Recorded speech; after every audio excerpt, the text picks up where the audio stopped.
कोई कहे शब्द के न हाथ न पाँव, शब्द शब्द सब कोई कहे शब्द के हाथ न पाँव, शब्द ही बने औषधि और शब्द ही बने घाव। जय स्वामीनारायण। હું ખુશીવાળા આપ સૌનું અંતરની આહલાદતાથી અને પ્રેમની પવિત્રતાથી હાર્દિક સ્વાગત કરું છું. આજનો મારો વિષય છે વાણી. વાણી એટલે કે શબ્દની તાકાત. માણસની જીભ એ માણસના અંતરનું પ્રતિબિંબ છે. માણસની જીભ પર જ તેના જીવનની અધોગતિ કે પ્રગતિનો આધાર રહેલો હોય છે. વાણી એટલે માત્ર બોલવા માટે શબ્દ નથી, પરંતુ તેનું વ્યક્તિત્વ, લાગણી, એના જીવનના અનુભવો એ દરેક તેની સાથે જોડાવાનું સૌથી મોટું સાધન છે. જીભ એ માણસને વારી પણ શકે છે અને મારી પણ શકે છે.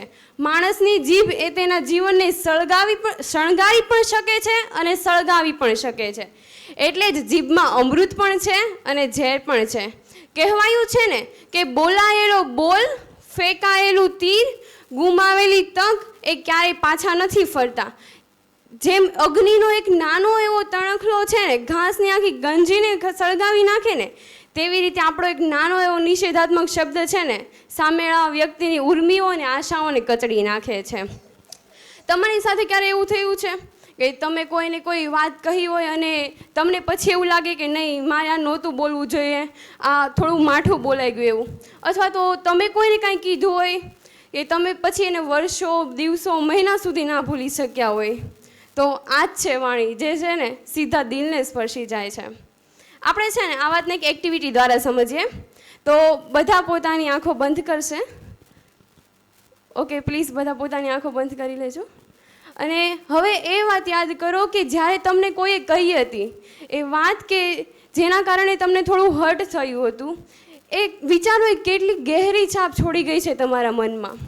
સમય ગયો, માણસ ગયો, પરંતુ એ વાત એ તો તમને યાદ છે ને, એ તો તમે નથી ભૂલી શક્યા ને. તો એનું શું? એ તમારા ઇમોશન્સનું શું?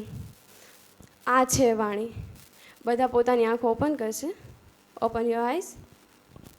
આ છે વાણી. વાણીમાં કંઈક એવું છે ને કે માણસના જીવનને, સ્વભાવને બદલી નાખે છે.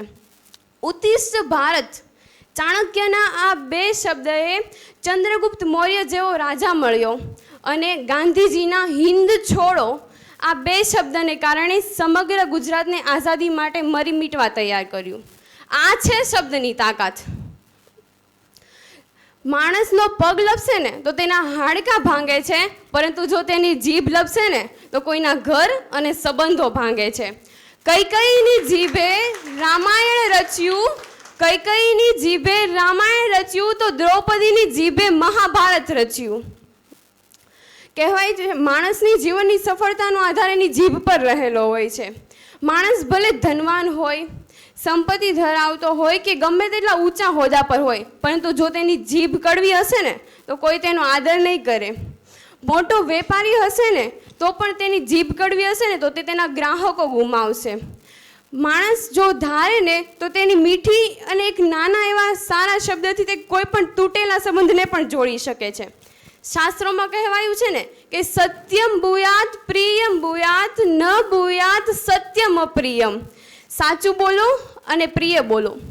જો વાણીના ગુણની વિશેષતાની વાત કરું ને તો 4 વિશેષતા છે. પહેલી કે મૌન રહેવું, વ્યર્થ બોલવા કરતાં મૌન રહેવું સારું એમ. બીજી વિશેષતા એ છે કે પ્રિય બોલો. ત્રીજી વિશેષતા એ છે કે સાચું અને સત્ય બોલો. અને ચોથી વિશેષતા એ છે કે ધર્મગત બોલો. આ ચારેય છે ને એ ઇન્ટરનેટ કનેક્ટ છે. એટલે આપણે હંમેશા વિચારીને બોલવું જોઈએ.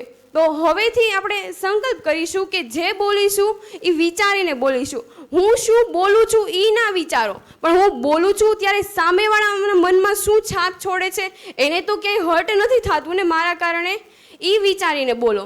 તો બોલીએ પણ વિચારીને, સમજાવીએ પણ પ્રેમથી. એક શાયરી કહીને હું મારી વાણીને વિરામ આપીશ. શબ્દ મુંહ સે છૂટ ગયા, શબ્દ ન વાપસ આય. शब्द मुंह से छूट गया, शब्द न वापस आए. शब्द ही जोड़े टूटे मन, शब्द ही प्रेम बढ़ाए. Thank you so much.